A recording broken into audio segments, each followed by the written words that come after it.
Welcome back to the Beyond the Bestseller podcast. I'm your host, Kelly Schuknecht, and today's guest is Shannon Russell, author of a brand new book called Start Your Second Act. Shannon, I am so excited to talk about this book with you because I I feel like I needed to hear this. So, introduce yourself. Let's start with that. Introduce yourself and this book and where the inspiration to write it came from. Sure. Thank you so much for having me, Kelly. I'm really excited. Yeah, so I started a second act when I left my career as a television producer after 16 years. And I tried to figure out what else I could possibly do using those skills. And I ended up producing my own life and building a business. And I opened a franchise business that I ran for 8 years. And then I went on to start a coaching business and coaching other women on how to start a second act and leave their careers and open a business and find that kind of fulfillment. And so I thought the book really was another form of getting that message out there and reaching people who didn't work with me one on one. And so, Start Your Second Act is all about that, just figuring out how you can start over in life and find what fulfills you at this stage of your life. And I share my story, stories of clients, stories of celebrities, and just other people who have made that shift, as well as my coaching strategies I use for my clients as well. I love that. Yeah, I don't know if I'm in my second act. I think it's my second act. Okay. There But can be many. There can be many yeah. acts. Yeah, thinking like employee to business owner. Like that to me was the shifting my mindset from working for somebody to starting my own thing. So as an Exactly. employee in couple different companies pretty long term, but then going out on my own. But it's interesting that you mentioned the franchise piece because that was one of the things I was actually considering. I was talking with like a franchise consultant. I don't know what they call it exactly. Somebody who had reached Yeah. out to me and I was really considering a franchise for a little while. And the thing I learned from going through that process was when I think of franchise, I think of like Subway or like something that's like very obvious, these Yeah. franchise restaurants or whatever. And so at first I went into it just kind of like, we'll see, whatever. But then they brought me like these opportunities that basically they have some conversations with you. And then they brought me like three opportunities. And I was really surprised how close one of them was to what actually would have been a great fit for me. In the end, I just ended up going out on my own instead, but I was actually surprised by the opportunities that were there. So I'm curious about what your franchise was. Are you able to share that with Yeah. us? Oh, absolutely. I'm pro franchise. I really feel like for someone starting out, it's like a business in a box, and you get so much support from the corporate office. And for me, so my franchise was Snapology. It's a STEM education franchise for kids. Okay, So we taught Legos and robotics and coding and really cool. all things STEM education. And for me, I had a 3-year-old and a newborn at the time, and I was trying to figure out what to do. And my 3-year-old was always building with Lego. And that was the time that I could go and escape and go wash the dishes or make dinner. And so I was like, maybe there's something to that. And I started researching what it would be like to open my own business. But then I stumbled upon the franchise opportunity and I said, you know what? I'm going to go that route just because I was so new to entrepreneurship. And yeah, but it ended up being a great opportunity. I had it for 8 years. I just sold it in 2024. Yeah, yeah. Okay, so you sold it and then now have started your next business because Yes. Yeah. now you've learned, wow, I can do this on my own. And yeah. Exactly. Yeah, but I Yeah. love that. Do you know what were you thinking about in franchising? What was piquing your interest? So three of the opportunities they brought me, one was like something with custom lighting outdoors or something. I was like, nope, not that one. One was IV business, which is very popular right now. And I live in the Right. mountains. And so it was like basically you'd be starting IV and probably other kind of beauty product Okay, yeah. service kind of things, but that was one of them that I was interested. But I've worked from home for 18 years, so the Wow. idea of having to drive to a location for even if it was going to just be a short period of time until I had somebody in place to run it, because that was the plan. Still, I was like, ooh, I was hesitant. Plus, it was a pretty big investment to open that one because it was having to build out the space and pay rent Okay. and all of those things. So I was a little, I don't know. But the other one was a digital marketing company. I didn't even know that type of thing existed as a franchise, Me but either. that was basically what I was doing was I was in marketing, right? And a lot of what we were doing was digital inbound type marketing. So I was like, oh, this is right up my alley. And it was a pretty low cost to get started. And so I was in the process of talking with them. However, then I was laid off. And so then it was like, okay, now I have to make a decision really fast. Am I going to now borrow money and invest in this franchise? Or I was having conversations with people, and somebody said to me, do you have marketable experience in marketing? If you do, you can do this on your own. And I was like, okay, then I'm gonna try that. So I Yeah. did, and I was able to grow pretty fast and to a point of being like, okay, like this is happening, right? And but I would have gone that route if I hadn't had some of those conversations just pushing me to just do it on my own. But I had no idea that franchises existed that did that kind of thing. And then I had a friend also go through the same conversations with us, the same franchise rep, which I'll just say on this podcast that if anyone is interested in going that route, happy to connect you with him. He was a fantastic person. But my friend was going through that too, and he was coming up with all kinds of different things for him as well. And I was just like, wow, I had no idea. So anyway, I do think if somebody is interested in starting their own business, wants the support, like you mentioned, like it is like it's all packaged up and it's really just like you have to invest in it and then it's Mhm. all there. You don't have to do the a lot of the thinking and structural stuff that I've had to figure out in starting my business. But I'm Yeah. curious to just I went through that shift just recently, but I also know of a lot of people who are my age-ish or in their maybe late 30s, early 40s, and they're like, I have been doing this job for however long, and now I want to change, or I don't like what I'm doing, but I feel stuck. I think that's like a lot of what I hear is people who are in jobs where you've been trained to do this job, you've been doing it for 20 years, 15, 20 years, and now you're like, now what? I don't have any other options.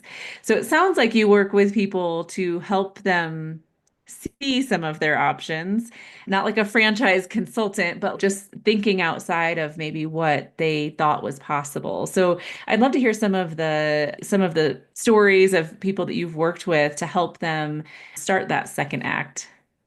Yeah, it's true. I think feeling stuck, misaligned is the number one thing I hear as well.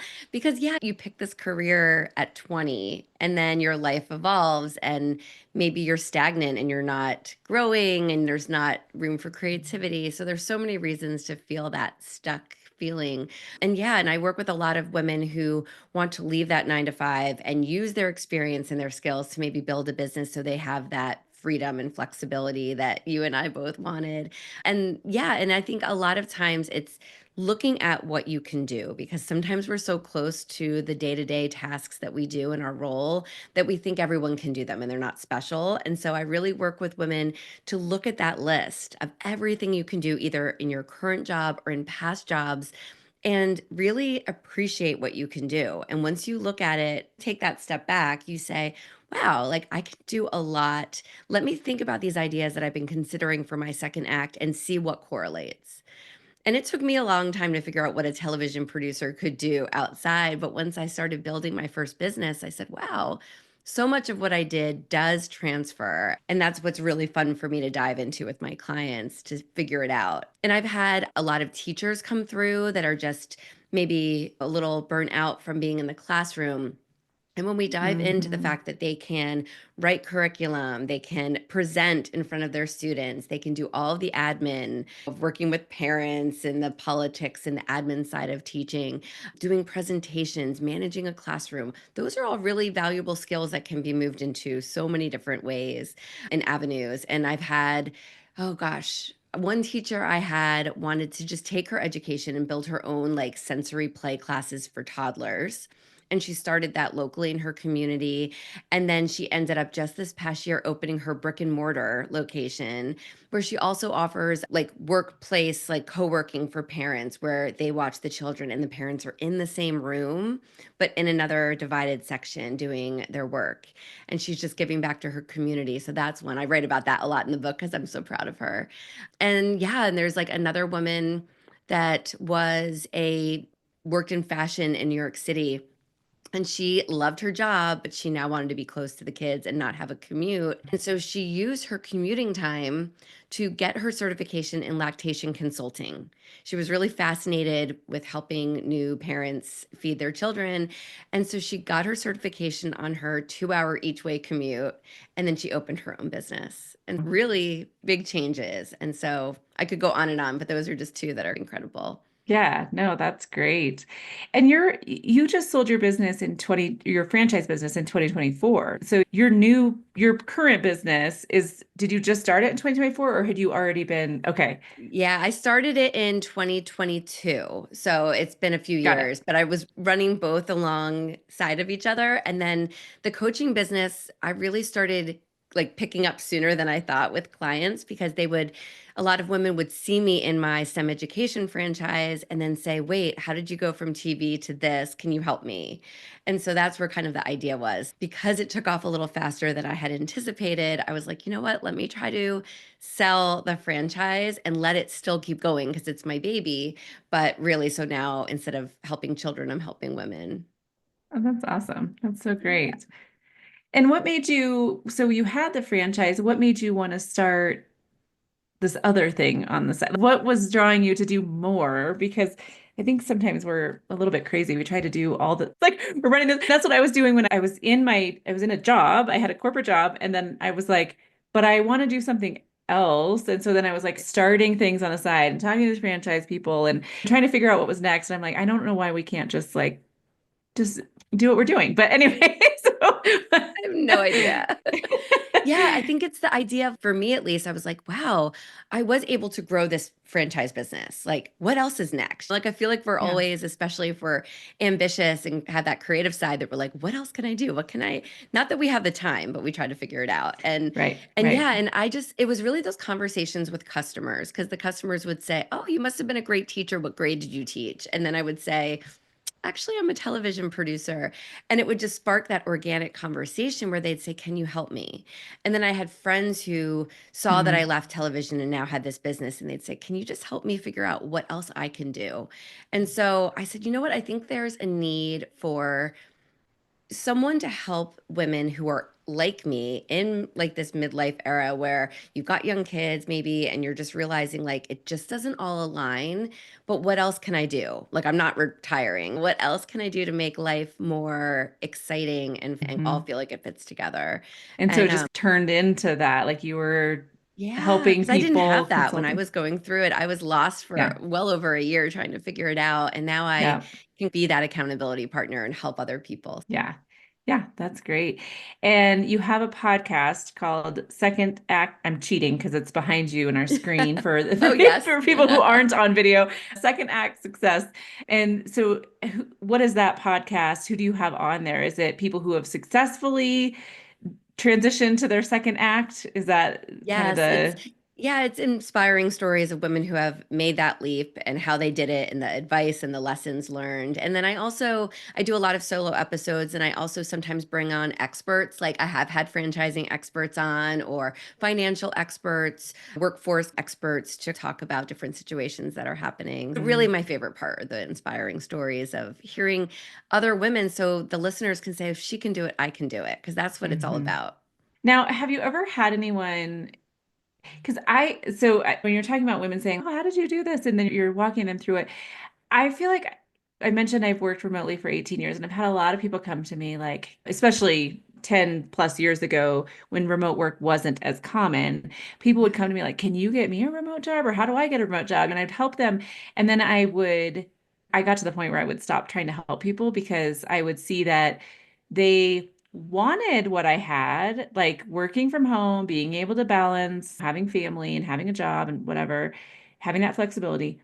But when they had the opportunity, they wouldn't work. It was like, oh, I'm home, so I'm gonna fold clothes and I'm gonna do this, and I'm gonna whatever. And I'm like, no, like it's a real job. Like I'm not just getting paid to be home, I'm working at home. So I stopped trying to help people with that because I started to feel like people didn't understand what really was going into what I was doing. So I'm curious if you've experienced that too, where you've tried to help somebody who maybe it didn't go well. And I guess the reason I'm asking that is what do you look for in somebody who is going to be successful? What did they need to expect going into that, really investing in their second act? That is such a good question that I don't know if I've been asked before because it's true. It's looking at it like not everything is rainbows and sunshine and going to work out perfectly. And so I really preach the learning before you leap. So doing your research. Like I think your example is so spot on because it's like you want to speak with someone about what their day-to-day in that role is. And if someone had asked you, really, what's your day-to-day, you would say, I'm not going to lunch. I'm not doing laundry. I'm working at my computer for these 8 hours or whatever it is. And I think that's important because then someone can say, oh, that doesn't really sound like what I'm looking for. But it's that learning and that research that you do first that makes it more obvious if this is going to work out for you. And if you get excited about it and then you're more confident and you take those steps to get there. But yeah, I've definitely had clients where, especially because I do work with women who want to start a business. And I work with women who want to transition careers as well, but majority are people who want to use their experience to start a business. And not everyone realizes all that it entails that you and I know, right? There's so much admin and back end. There's so much to Hmm. it. You end up often working more than you did in your 9 to 5.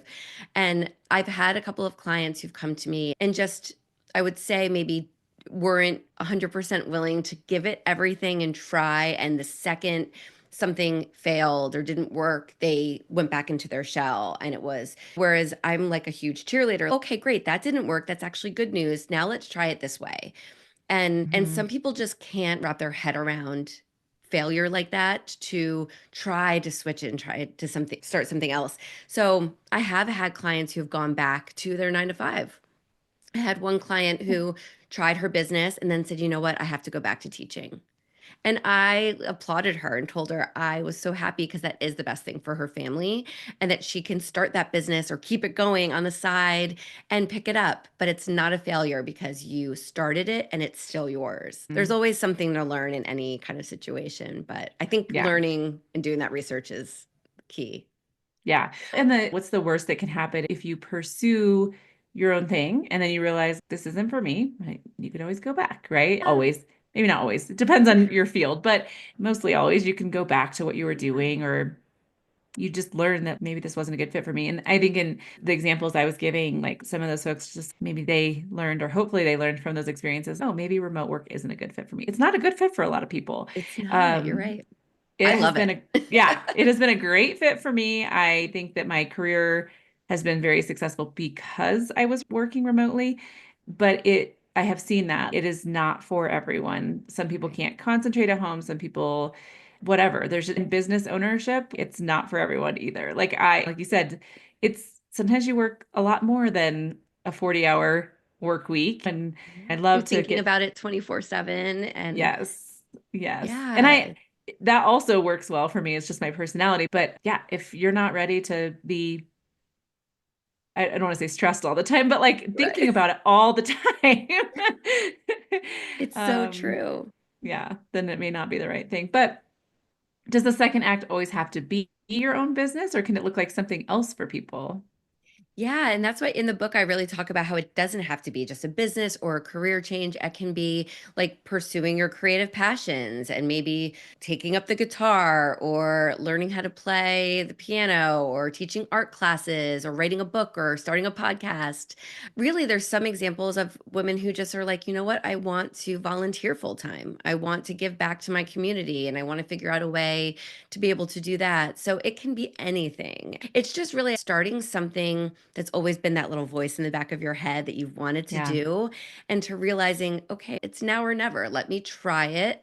And like you said, if it doesn't work out, then you can go back and you'll never regret not having tried it. And it also can bring you that peace and that fulfillment you want in your life that sometimes as women we're just taking care of so much that when we get to that place where we're like, wow, I'm dreading every day because I am taking care of so much. And what do I have for me? And so Hmm. just to look at the fact that you've worked for all of these years, you've developed so much in your skills and your experience. How can you take that to actually do something that will light you up?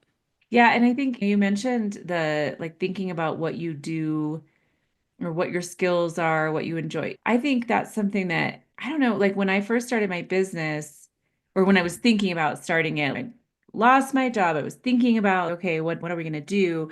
What am I going to do with my business? And it was like a conversation I had with somebody where, I remember him saying, yeah, you probably don't know what you want to offer yet. And I was like, no, I know exactly what I want to offer. And he's like, what do you mean? And then it was like I probably was thinking about it very subconsciously for a long time, but I hadn't really sat down, thought through it. I just was like, I want to help thought leaders reach their target audience. I want to help them get speaking events. I want to help them build their platform, whatever. I started saying it, and he's like, why aren't you doing that? Nobody's doing that. You should do that. And I was like, I know, like that's what I wanted to. And but it was like all of a sudden this bubbled out of me in this way of this was the experience I had. This was how I was helping people in the workplace. Now I can translate that to how I'm helping people outside of the work in my own business. And then it took off really fast because it was like it made sense. It was what people knew about me. It wasn't like I was trying to fit a square peg in a round hole. It was like, oh yeah, no, this is like what I'm known for doing. And then people are like, yeah, I want your help with that. And it just seemed to resonate. And that it just, I don't know, for like years, I feel like people say to do that, like to focus on what you're good at. If you're building, if you're creating content online or something, it's like just be yourself and just talk about what you're experience that. And it's hard because I don't know why we don't see ourselves for that value we bring or that experience we Right. have, those skills we have. So what would you like, how do you help people or what do you ask them to help them see that for what it is? Like, so I had that like epiphany moment in a conversation where it hit me, but that was just like by chance. Like, how could I have maybe seen that sooner or gotten over my own like self-blindness, whatever that happens? I call it the like career story, like actually looking at your past, appreciating what you've done, and then figuring out how that kind of threads into what you want to do. And oftentimes there is a story, like you were saying, this is what you've always done, and this is what people knew you about, knew you for, and it were the ideas that were in your head, and it all came together. And I think Mm-hmm. for me, it was I named my business Second Act Success and my podcast and my book, so it all relates second act to entertainment and the idea of producing your best life. I was a producer. It all ties in. And the fact that I just feel like everyone has that story of how to make it all come together.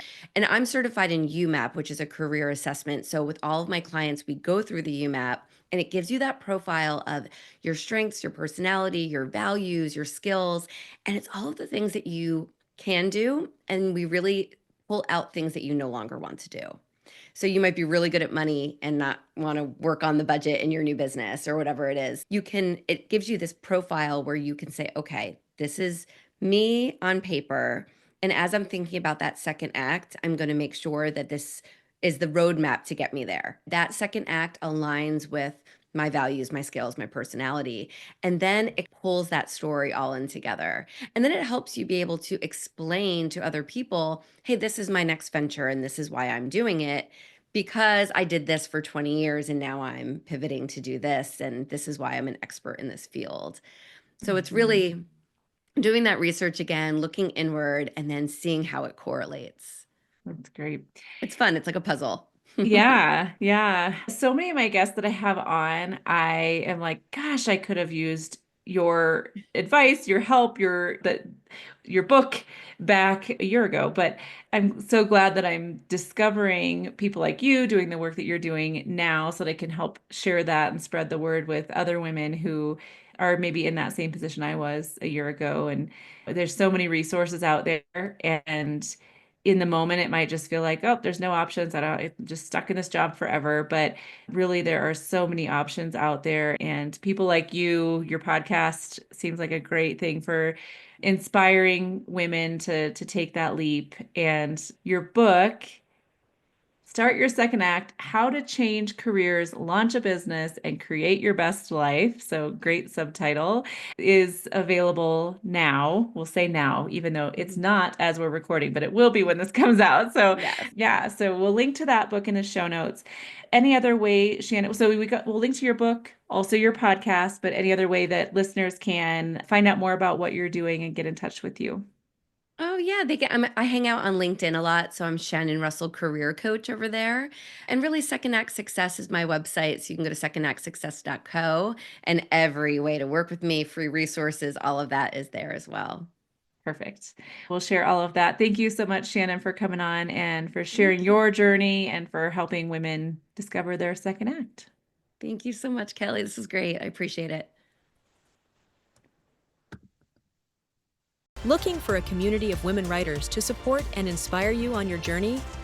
Join the Author Power Circle. Connect weekly with fellow authors, stay accountable, and move your book forward in an encouraging community. Learn more at kellyschuknecht.com